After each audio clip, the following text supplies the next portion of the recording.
Sir एक question है, blood क्या सर फ्लूइड में ही आता है क्या? हाँ, रंजीत का एक क्वेश्चन है कि क्या जो होता है कि ब्लड जो होता है कि आईवी फ्लूइड में ही आता है ना। तो आईवी फ्लूइड के बारे में पहले समझते हैं, है ना। जी सर। आईवी फ्लूइड जनरली जो होता है तीन तरह का होता है, डिवाइड किया गया क्लासिफिकेशन में। एक होता है क्रिस्टलवाइड, और दूसरा होता है कोलोवाइड, और तीसरा होता है ब्लड या ब्लड प्रोडक्ट होता है। तो आईवी फ्लूइड का तीन तीन पार्ट हो गया, तीनों क्या आ गया, आईवी फ्लूइड में आ गया। और इसी आईवी फ्लूइड में जैसे हम लोग ये जो डीएनएस जो देते हैं, ये डीएनएस एनएस आरएल जो लेते हैं, ये क्या होता है, तीन तरह का सोल्यूशन से बना हुआ होता है। एक सोल्यूशन ऐसा होता है कि जिसमें हाइपरटोनिक बोलते हैं, एक हाइपोटोनिक होता है, एक आइसोटोनिक होता है। ये होता क्या है कि जैसे प्लाज्मा में सोडियम या नमक या पानी को मिक्स कर देते हैं। अगर जो होता है NaCl प्लाज्मा के बराबर हो, यानी ऑस्मोलारिटी प्लाज्मा के बराबर हो, तो उसको क्या बोलेंगे, आइसोटोनिक। अगर जो होता है कि नमक जो है, नमक ज्यादा कंसेंट्रेशन में हो, तो उसको हाइपरटोनिक बोलेंगे। अगर नमक जो होता है कम हो तो हाइपोटोनिक सोल्यूशन बोलेंगे, ठीक है। तो इस तरह से जो होता है कि हम लोग क्या करते हैं, डिवाइड कर देते हैं। जैसे कि अगर हमको देना होगा कि कौन सा पहचान करना होगा कि कौन जो होता है आइसोटोनिक सोल्यूशन है, तो हम लोग जनरली किसको मानते हैं, नॉर्मल सलाइन को, जिसमें NaCl हो 0.9%, ठीक है। अगर जो होता है 0.9% नहीं होकर के 0.5% हो, 0.45% हो, यानी कि नॉर्मल सलाइन का हाफ हो जाए, तो उसको क्या बोलेंगे, हाइपोटोनिक सोल्यूशन बोलेंगे, है ना। अगर जो होता है कि यही चीजें जो होता है कि 3% एनएस जैसे चलाते हैं, या जो होता है कि 5% डीएनएस देते हैं, या डेक्सट्रो जो होता है 5% 10% देते हैं, ये सब क्या चीज में आता है, ये सारे चीज होता है कि आपको हाइपरटोनिक सोल्यूशन हो जाता है, ठीक है। अब हम लोग ब्लड देखेंगे, ब्लड और ब्लड प्रोडक्ट। ब्लड प्रोडक्ट में क्या देखेंगे कि चाहे होल ब्लड हो, ठीक है, या पैकेट आरबीसी हो। जैसे अभी ये जो पैकेट है, ये क्या है, ये पैकेट आरबीसी है ना। या प्लेटलेट हो, या एफएफपी हो, जिसको बोलते हैं फ्रेश फ्रोजन प्लाज्मा। अगर ये हो तो ये सब चीज क्या आता है, आईवी फ्लूइड में ही आता है, ठीक है। सर ब्लड देने से क्या क्या इंडिकेशन हो सकता है? हाँ, जैसे ब्लड देने का क्या इंडिकेशन है ना। ब्लड कहाँ कहाँ दे सकते हैं, तो ब्लड देने का क्या ये है कि अगर कोई जो होता है कि पेशेंट हो, अगर जो होता है क्रोनिक लंबे समय से किसी बीमारी की वजह से एनेमिक भी जा रहा हो, तो वहां कंडीशन में हम लोग क्या करते हैं, ब्लड ट्रांसफ्यूज करते हैं। दूसरा केस क्या होता है कि कहीं जाते रास्ते में एक्सीडेंट हो जाता है ना, तो वहां पे जो होता है कि हम लोग ब्लड देते हैं। अगर सीवियर जो होता है कि ब्लड लॉस हो गया, वहां देते हैं। तीसरा कंडीशन क्या होता है कि ऑपरेशन से पहले अगर जिसका हम लोग जांच करते हैं और हीमोग्लोबिन लगभग 7 ग्राम से भी कम रहता है, या 7 ग्राम से भी अगर 8 ग्राम तक भी रहता है, लेकिन कार्डियक पेशेंट है, तो हम लोग उसको क्या करते हैं, ब्लड ट्रांसफ्यूजन कराते हैं। या हमको ये पता रहता है, संदेश रहता है कि बहुत बड़ा ऑपरेशन है, मेजर ऑपरेशन हो, उस केस में क्या करते हैं हम लोग, ब्लड ट्रांसफ्यूजन कराते हैं, है ना। यहां तक कि अगर क्रोनिक कोई भी डिजीज हो, सेप्सिस में पेशेंट हो, वहां पे भी हम लोग क्या करते हैं, ब्लड ट्रांसफ्यूजन कराते हैं, है ना। ये सब चीज हम जगह पे हम लोग ब्लड ट्रांसफ्यूजन कराते हैं, ठीक है।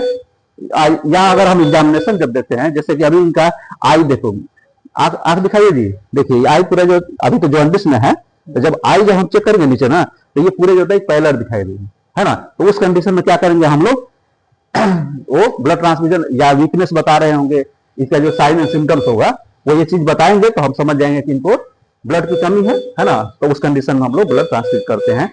बहुत ज्यादा या बहुत ज्यादा सडन होता है, किसी का बीपी लो हो जाता हो, उस कंडीशन में होता है। या किसी को हेमिचूरिया हो रहा हो, उस कंडीशन में जो होता है कि ब्लड लॉस ज्यादा हो गया हो, या जो होता है कि एपिस्टेक्सिस हो रहा हो, मैंने खून से माउथ से जो होता है खून आ रहा हो, या नाक से खून आ रहा हो, तो ब्लड का लॉस हो रहा है, या लेटरिन के रास्ते से ब्लड लॉस हो रहा है, उस कंडीशन में हम लोग क्या करते हैं, ब्लड ट्रांसफ्यूजन कराने की जरूरत पड़ती है। सर एक यूनिट ब्लड में सर कितना हीमोग्लोबिन इंक्रीज हो सकता है सर?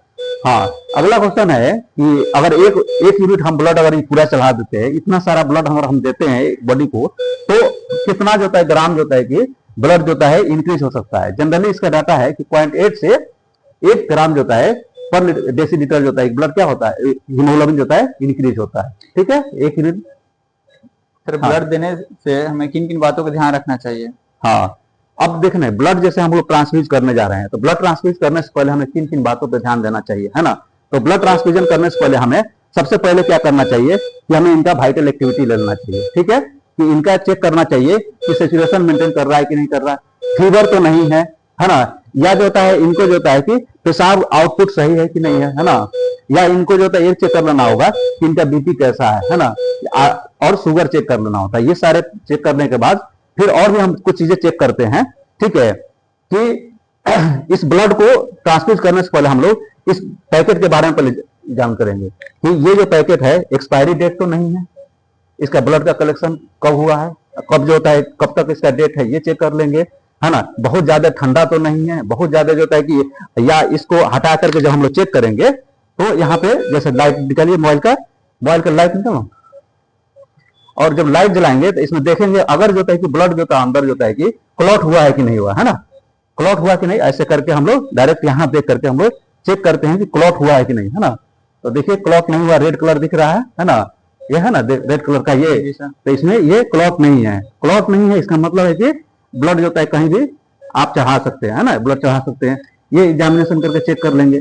उसके बाद हम ये चेक कर लेंगे चारों तरफ से ऐसे थोड़ा थोड़ा धीरे धीरे पुश करके देख लेंगे कि कहीं किसी तरह का लीकेज आउट तो नहीं है ना। ये ब्लड पैकेट के बारे में चेक कर लेंगे। दूसरा चेक क्या करेंगे कि हम लोग ये चेक कर लेंगे कि आईवी सेट है या बीटी सेट है ना। बीटी सेट आईवी सेट का क्या पहचान है कि इसमें जो होता है एक चेंबर बना रहता है ना, डबल चेंबर होता है, एक जो डबल चेंबर होता है उसमें क्या होता है सिंगल चेंबर होता है ना। ये फिल्ट्रेशन होता है, ये फिल्ट्रेशन एक्स्ट्रा होता है ना। अगले वीडियो में हम लोग बात करेंगे कि आईवी सेट और जो होता है बीटी सेट में क्या अंतर है, ठीक है। उसके बाद जो होता है हम लोग कुछ मेडिसिन के बारे में भी सोच लेंगे, है ना, रेडी करके तैयार रखेंगे कि अगर किसी तरह का इनको एलर्जी रिएक्शन हो जाए तो उसके लिए हम लोग डेक्सोना, एविल और जो होता है कुछ और मेडिसिन जो है उसका हम लोग क्या करेंगे, रेडी रखेंगे, है ना। ठीक है, 1 यूनिट ब्लड कितना आवर में देना चाहिए? हाँ, अगर 1 यूनिट ब्लड हम ट्रांसफ्यूज करते हैं तो जनरली क्या करते हैं, जब शुरू स्टार्टअप जो हम लोग ब्लड ट्रांसफ्यूज करेंगे तो 25 से 30 ml पर आवर के हिसाब से देंगे। और जब देखेंगे किस तरह कोई रिएक्शन नहीं हो रहा है, एलर्जिक रिएक्शन नहीं हो रहा है, रिएक्शन में क्या होगा कि इनको फीवर आ सकता है, या स्किन पे जो है रैशेस आ सकता है ना, या आंखों के पर जो यहाँ पे हल्का सा ब्लड आ सकता है, या ड्राइनेस माउथ हो सकता है, या यूरिन आउटपुट जो होता है रुक सकता है ना, या इनको राइगर फीवर आ सकता है। तो ये सारी चीजें और कंडीशन अगर ठीक ठाक है तो हम उसको जो है कि इंक्रीज कर देते हैं ब्लड फ्लो को, और 50 ml से 40 से 50 ml पर आवर के हिसाब से देके 3.5 घंटे या 4 घंटे में ब्लड ट्रांसफ्यूज कर सकते हैं। ठीक सर, जो ब्लड होता है, ब्लड देने के बाद हमें कौन सी दवा देनी चाहिए? हाँ, ब्लड दे सकते हैं। हाँ, अगला क्वेश्चन है कि ब्लड जैसे हम ट्रांसफ्यूज ये कर रहे हैं तो ब्लड ट्रांसफ्यूज करने के बाद हमें कौन कौन सा दवा देना चाहिए, है ना। तो जनरली क्या होता है कि अगर हम ब्लड दे रहे हैं तो ये 350 ml लगभग है, तो ये बॉडी में जा रहा है तो एट ए टाइम सडन क्या हो जाएगा, वॉल्यूम बढ़ जाएगा। तो बॉडी का वॉल्यूम को कम करने के लिए हम लोग यहाँ पे जो क्या करेंगे, बीपी को देखते हुए, अगर बीपी जो होता है 130 जो होता है 80 से अबव है तो हम लोग जो होता है लाइसिस 10 मिलीग्राम जो होता है या 20 मिलीग्राम जो होता है दे सकते हैं, ताकि यूरिन आउटपुट जो है आ जाए, इसके कारण जो है थोड़ा सा ओवरफ्लो कम हो जाए, ओवरलोड कम हो जाएगा। ठीक है, उसके बाद क्या करते हैं कि चूंकि कम कर देता है तो इसलिए हमको केसीएल के सपोर्ट में देना चाहिए। ठीक है, इसके लिए पोर्टकुलर सिरप भी आता है और इसके लिए इंजेक्शन भी आता है ना। तो दोनों में से कोई एक चुनाव करके दे सकते हैं, और उसके बाद कैल्शियम ग्लूकोनेट दे सकते हैं, है ना। ब्लड देने से क्या फायदे हो सकते हैं? हाँ, अब ब्लड से क्या फायदा होगा कि हमको जो होता है कि एक तो क्योंकि ब्लड में क्या होता है, न्यूट्रिएंट, प्रोटीन, हार्मोन्स वगैरह सब लेके जाता है वहीं, तो उससे ऑक्सीजन हमको बढ़ जाएगा। ठीक है, दूसरा कारण क्या होगा कि ब्लड का जो वॉल्यूम कम था, क्योंकि हाइपोवॉल्यूमिक शॉक से बचा सकते हैं, क्योंकि यहाँ से हम लोग वॉल्यूम बढ़ा सकते हैं, है ना। तीसरा कारण क्या होता है कि अगर एनीमिक है ना, तो उस एनीमिया को भी हम लोग डील आउट कर लेंगे। या अगर जो होता है बहुत ज्यादा ब्लीडिंग हुआ है तो ऑपरेशन जो होता है कि हम लोग कंप्लीट कर सकते हैं ना। ये सारे चीजों को ध्यान रखते हैं। जय हिंद दोस्तों। ठीक है।